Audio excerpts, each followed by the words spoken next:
Hello and welcome to another episode of the All Things Considered CX podcast. I'm your host, Bob Azman, and thanks for coming back for another episode. Each year we kick off the year with some what I call adjacent conversations for CX professionals in the area of developing themselves as leaders. And this is a continuance of that series where we're talking to our one of our past guests, but she's back by popular demand because she knows everything there is to know about LinkedIn, and we're really glad to have her back to talk to us and update us with what 2024 is going to bring. And so, Carol Kaemmerer, thank you for joining us. And if you would, if people don't know who you are, introduce yourself to our audience. Certainly. I'm Carol Kaemmerer. I am from Minneapolis, and I spend part of the time in Hawaii because this time of year in Minneapolis is not my favorite time of year. But right now, I'm here in my home office, and I work with senior professionals to guide them through inflection points in their career. And I do that by helping them capture their brand with authenticity, tact, and power on LinkedIn.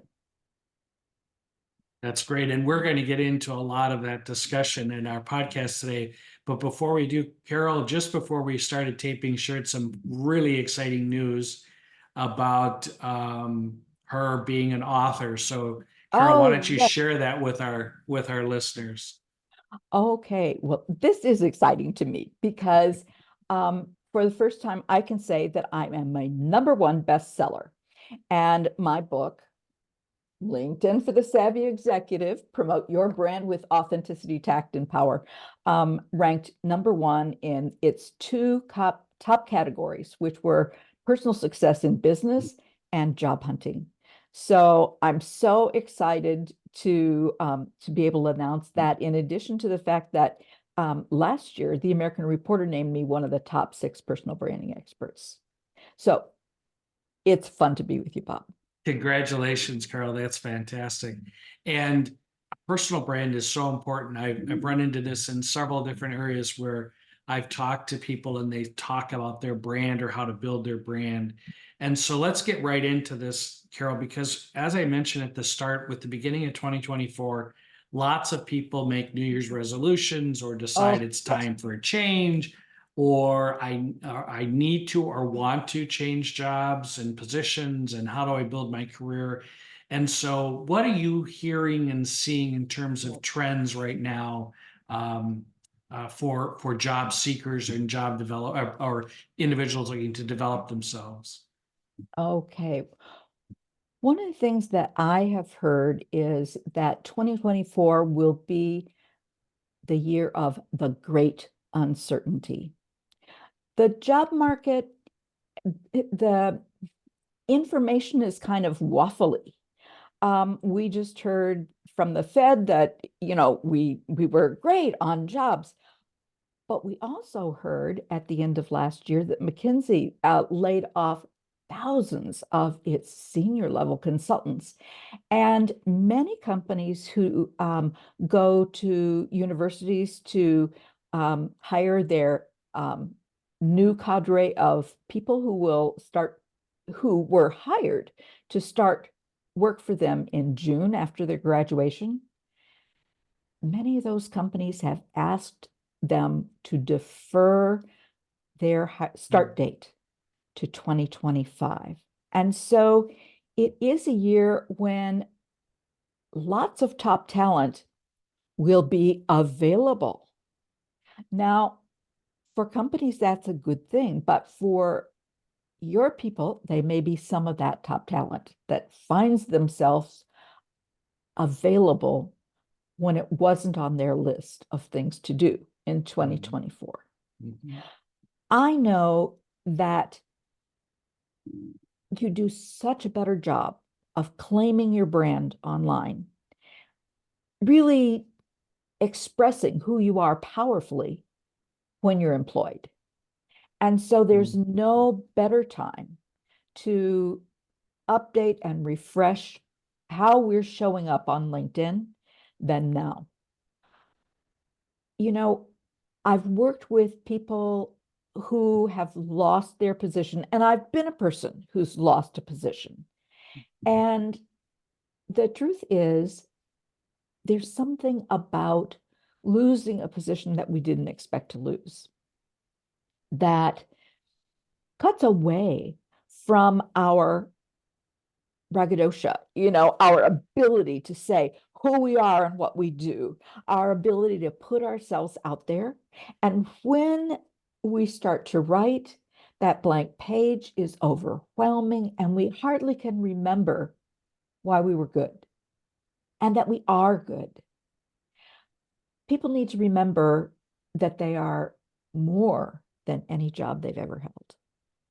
But it's hard to remember that when you're not holding one. And so I really encourage people to take the first part of the year proactively and work on who are they really on LinkedIn. It's not just about the um, the programs that you can do and the things that you do. It's about what motivates you, what your passions are, your principles, and just how do you position yourself in the world of work. Um, so it's time. Mhm. That's my big It's message for time to jump on 2024. those New Year's resolutions, right? Yeah, The, yeah, the interesting couple of things you said is, I've often been told throughout my career that the time to build a network is now, not when you yes. might need the network. Oh, yes, indeed. Thoughts about that? Absolutely. Let me just reflect on my own experience when before I majored in LinkedIn and all things personal brand. Um, I worked for a corporation as a consultant, and I was in marketing communications. It was a Fortune 500 company, and I worked for them for over 20 years. And they always kept my inbox so full that I never strayed to seek business outside. Um, I wanted to be able to say that there would be never a conflict of interest when they worked with me. And that was good for 18 years out of 20. Life was good. But when they had a downturn, they decided to make up the problem by outsourcing several whole functions, and marketing communications was one of those. And your people may find that user experience is something, or customer experience is something that can be outsourced as well.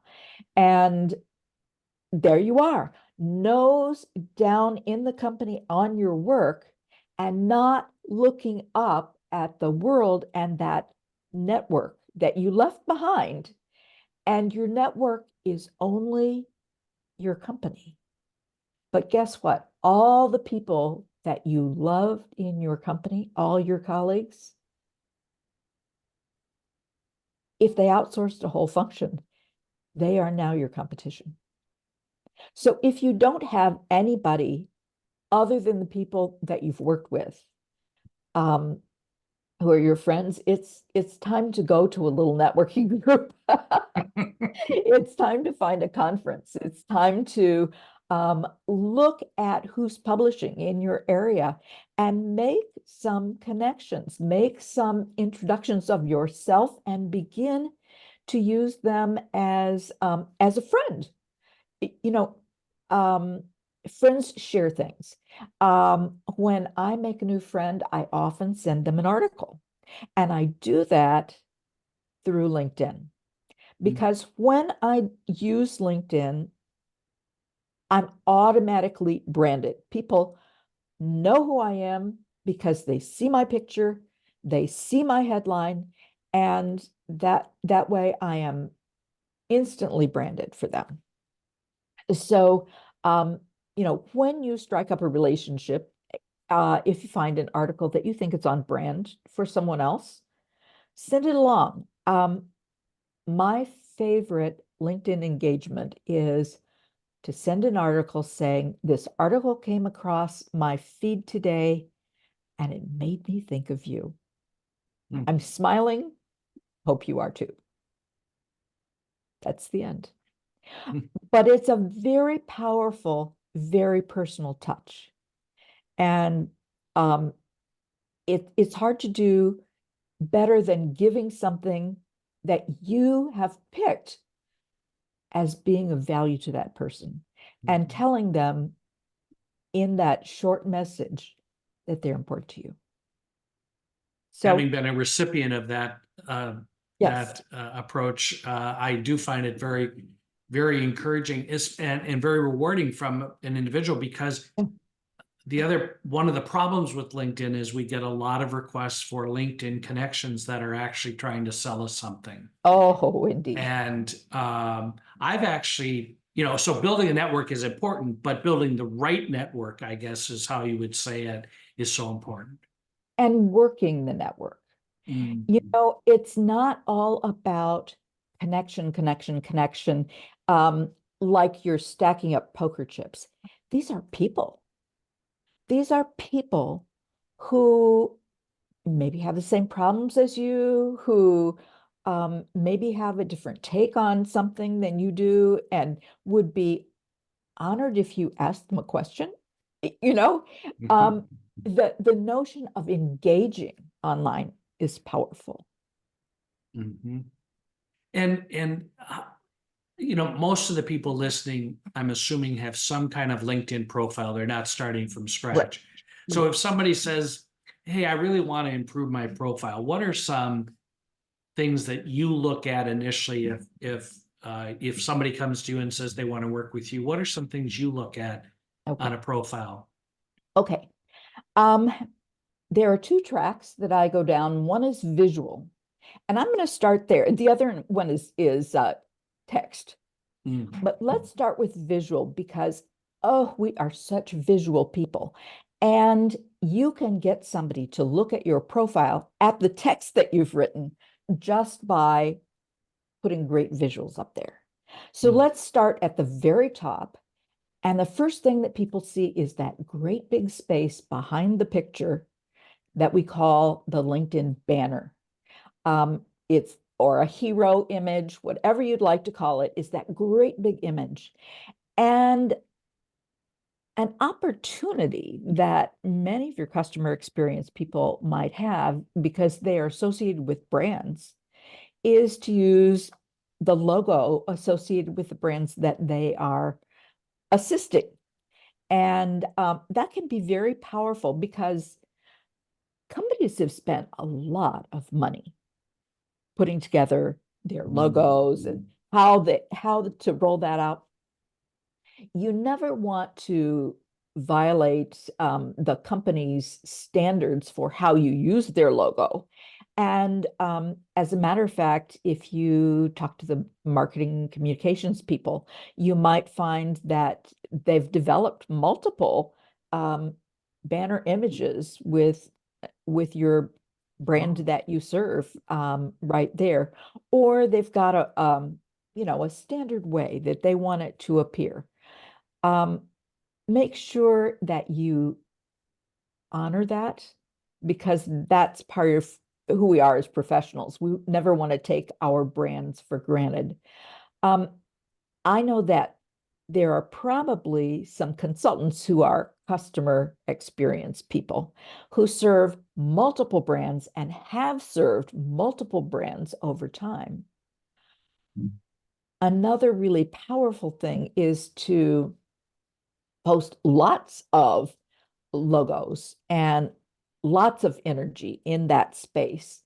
Um, speakers often are putting logos on their banners to show where they've spoken, companies where they've spoken, or places that have featured their articles or that kind of thing.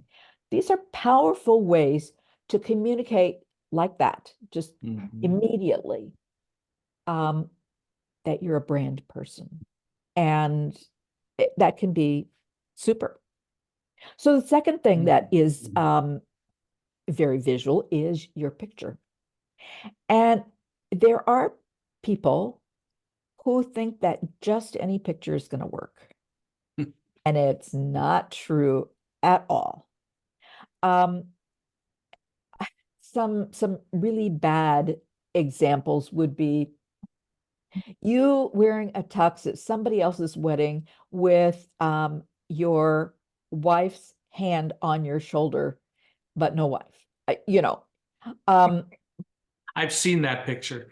yeah, oh, it's happens a lot because they're all dressed up and somebody took a professional picture of them. Well, yeah, but it was not a headshot and it was not intended as a headshot.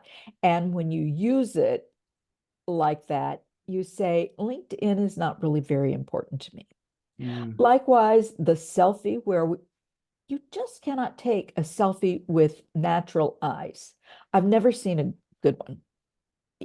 It's like we're always a little deer in the headlights when we take a selfie, or our nose is big because it's too close or that's right. something. And there's nothing that really is better than a professional picture.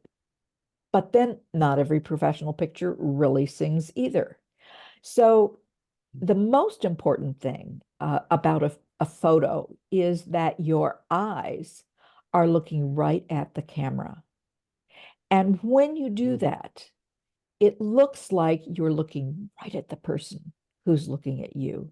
And that's very powerful because our picture should be like a warm handshake Mhm. in the times when it's politically correct to shake hands. Right. But it is a way of connecting. And it is so powerful when we stare right at the camera in an authentic way and we're smiling as though we're meeting the people that are important to us. So smiling is huge. What you wear is important. Um, is it important to wear a tie and a jacket? I don't think so these days, but I do know that people should wear what they would wear if they were having the most important meeting of the day, because you always look exactly like your picture to people who are not going to meet you in person. Interesting. Hmm. We carry that image that we see, and if you look not your best on your LinkedIn picture, you are forever going to be not your best in the eyes of the people who see you. So we've done the banner image, we've done the picture. Now, the next thing that people are going to see is your featured section in terms of visual things. Mm-hmm. Now, some people are going, featured section, what is that? Because featured section is not a section that automatically shows up. You have to add a section. And there is a button that says add a section to your profile. And a featured section is very visual. It is a place for visual things. Um, Photos, pictures of pictures of you in action, pictures of your brand, pictures of the commercials, pictures of anything that relates to you, videos, fabulous if that's one of the things that you do. But it doesn't have to be you. It could be your brand. You could use that as being a brand ambassador for the brands that you serve. So, for people who are not out there doing podcasts and speaking, there's still hope for pictures and video, and especially because all of your audience serves brands, and brands are visual. Now, the next thing that is visual Mm. that most people don't recognize has a huge impact in our impression that we're making is the logos or the lack thereof. Hmm.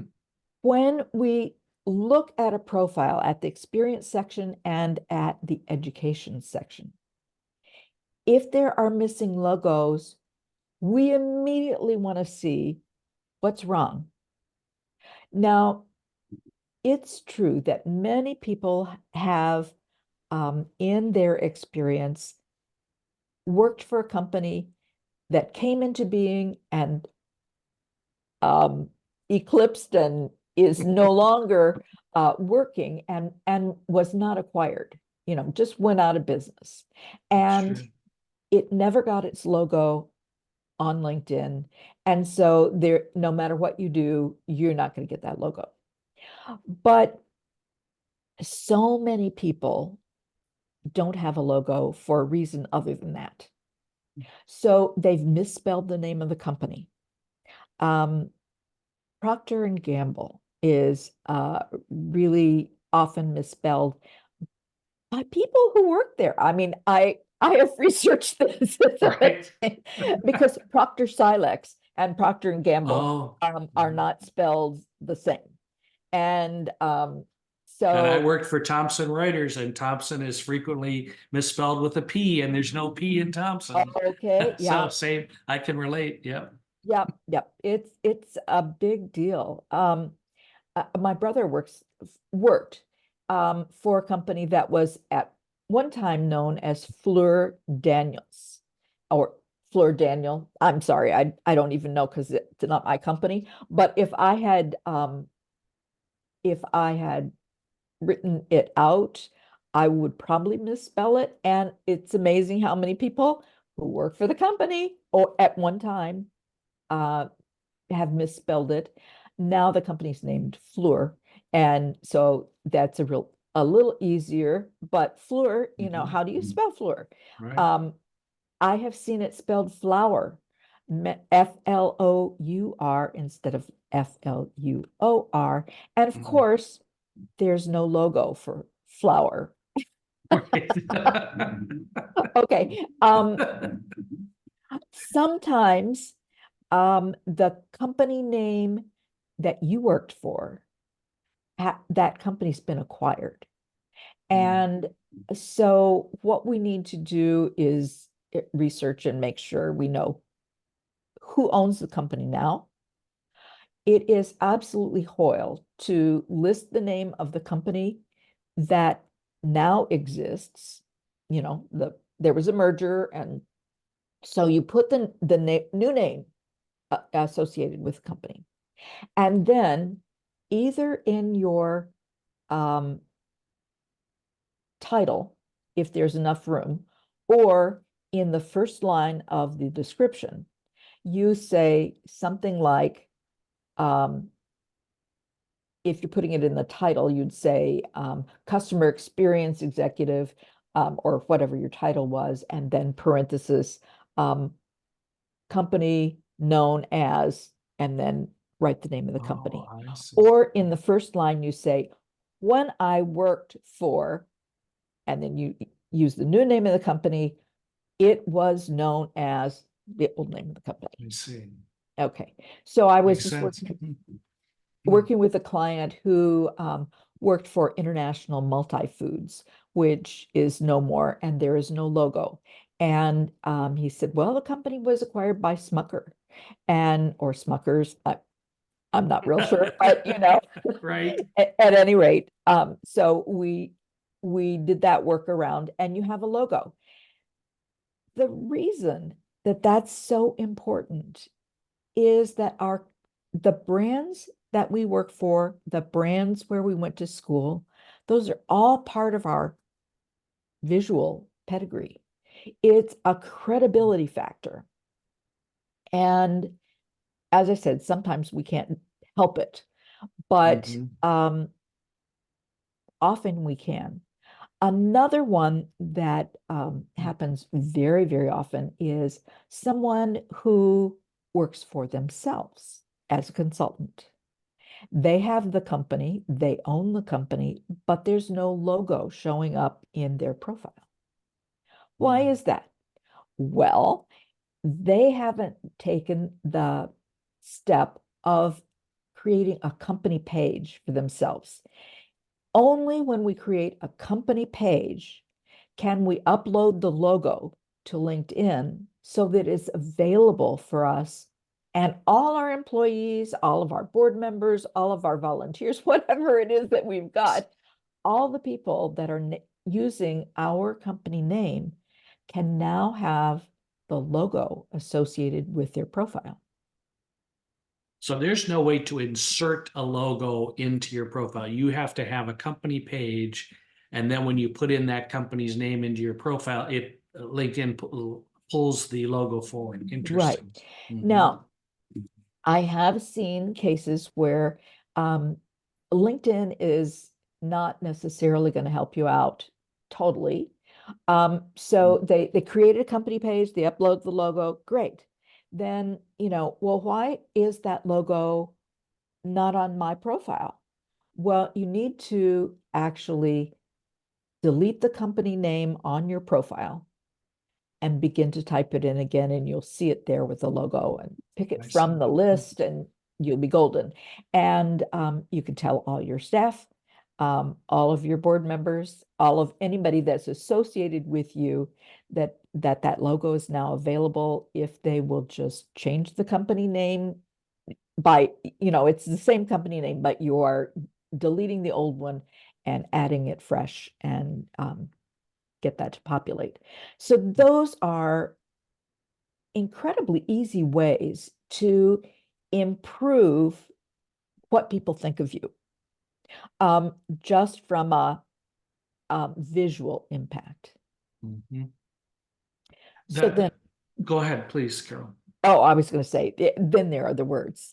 Yeah, I was just going to say, and then there's text, right? Yes, yes. So there are some sections that are so important. Actually, all the sections, but the shortest section that has the most impact is your headline. So the headline is a maximum of 220 characters, which is really a lot of characters for a headline. We want to make sure that we're taking advantage of this space that LinkedIn has given us. And I would guess that a good portion of the people in your audience that are listening currently have the default headline, which is the job title alone. Customer experience researcher, analyst. I mean, I don't know what the titles would be, but where it just is kind of there. But you're always more than your job title.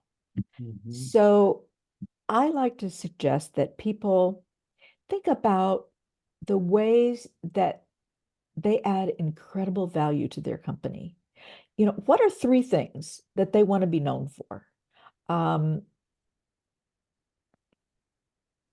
What are their differentiators? So you start with your job title, you give it a colon, and then something impactful about how you move the needle for your company.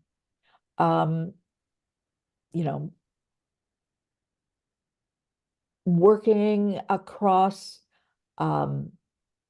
teams to create excitement and purpose driven for the customer. I don't know. Right. Just, but much more than I'm a customer experience researcher. It's talking, right. You're actually expanding the opportunity with that. That's very interesting. I don't think a lot of people don't think that way. I think they think in terms of, at least I was thinking of in terms of, well, I've got to put my title up there, or I've got to put what I do. as Yeah. opposed to what value I add. That's a real Well, I important think it, distinction. it is helpful for people to know that you work in customer experience. So, Right, start your sentence with that and give it a colon. And then, right, um, we really can write a sentence about right. how we are adding value. What we do. Customer experience is still not a discipline that a lot of people know a lot about. And so there is an opportunity for people to teach even um, Mhm. in this little snippet. So, but make sure that you're using keywords that are important to you. Like if you are working for a global brand, global is a huge, huge um, keyword, and Wow. make sure you don't leave it out. Mhm.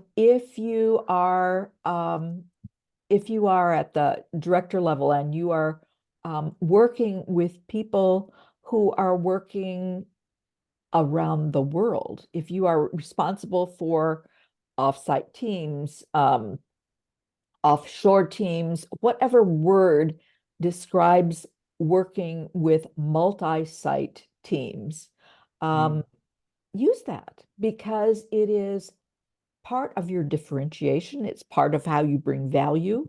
Um, so work with your headline. When I'm working on someone's profile, I spend an hour generating at least 20 options because this is your marketing Wow. headline. This is your impact statement. It appears every time you post. And so it should be powerful and it should mean something. Um, so your about section is your business story. You should think of a way to string it together that is something more than chronological, unless the chronology is really important. Mhm. Um, you know, I always like to start with the three things I want to be known for and my differentiators. So if you have the section is 2,600 characters, which is like 5 paragraphs. Mhm. And so if you are writing 2 sentences about yourself, you can't possibly rank as well as somebody who's writing to the margins of that limit. So I take those 5 paragraphs and I write a summary statement using lots of my keywords or my clients' keywords. Then I use a paragraph for each of the three things I want to be known for, maybe one for, um, you know, my differentiators, or people have said I, blah, blah, blah, people have said Mhm. about me, blah, blah, blah. And then you want to have your how to contact you at the very end. Wow. Um, So especially if you are looking for a job or if you are providing services to multiple people and it's your business. Mhm. So if you are currently working, it's not as important to have your email at the bottom, but if you're not, or if you are running your own business, it would be really essential. So that's Yeah, important that you not leave it up to them to connect with you via LinkedIn, but to give them your actual direct email right, so they can go right to you. right. That makes a lot of sense. Yeah. So yeah, another section that is, I just am always incredible that people leave it kind of blank. It's the experience section. They put in their job title and um, the company, and then they don't fill out anything. They don't tell me what are your accomplishments. And the reason that that's important is when you've accomplished in the past, we know you will accomplish in the future. Mm, And so it's powerful, even if those accomplishments are, not in the area that you want to work in next. It's right. it's it's hugely important that we um, share that we are an efficacious individual, and we do that not by saying, but by showing. Mhm. Um, when you can show a metric of, that you implemented a program that saved so many dollars, or um, let people do process more things, or you had an impact that Right. can be measured. um, you should share that. Wow, what a fantastic roadmap for that listeners that Carol just shared for how to improve your LinkedIn profile. And before I let you go, Carol, I know you showed us your book, so I encourage listeners to go out and get Yes, that. It's a fantastic guide. But then you also put something in the chat for our listeners to take advantage of as well. Is that right? absolutely. So I have a little ebook, and it is about elevating your engagement online. Now, this has nothing to do with what your profile says, so it's just a new thing, but or a different thing. Mhm. But it is so important for us to every once in a while stop looking down at our work and look out and engage with other people. Um, it's really important for our career resilience. Mhm. Having had my career cut off at one point and realizing that I never looked up and I never had a network that worked for me outside the company that I served, I know what an important thing that is. And this is, it's just a little ebook. It has things you can do on LinkedIn that make a difference. Mm. So, Value add, right, Carol? yes, Just like you talked about absolutely. earlier, value add. This is fantastic. Absolutely. So, listeners, after listening to Carol explain some of those key areas in LinkedIn, there's no reason why you can't pursue your New Year's resolution to improve your LinkedIn profile, to get that next position, to look for a new job, whatever it may be. It's just been fantastic. Yes. And if people would like to find out more about me, certainly they can look at my profile. They can also go to my website, which is carolkemmerer.com. It's hard to spell, but once you figure it out, and you can find it, of course, through my LinkedIn profile, which is maybe a little easier to access, when you're kind of bumbling around for how to spell it. But it's Kaemmerer,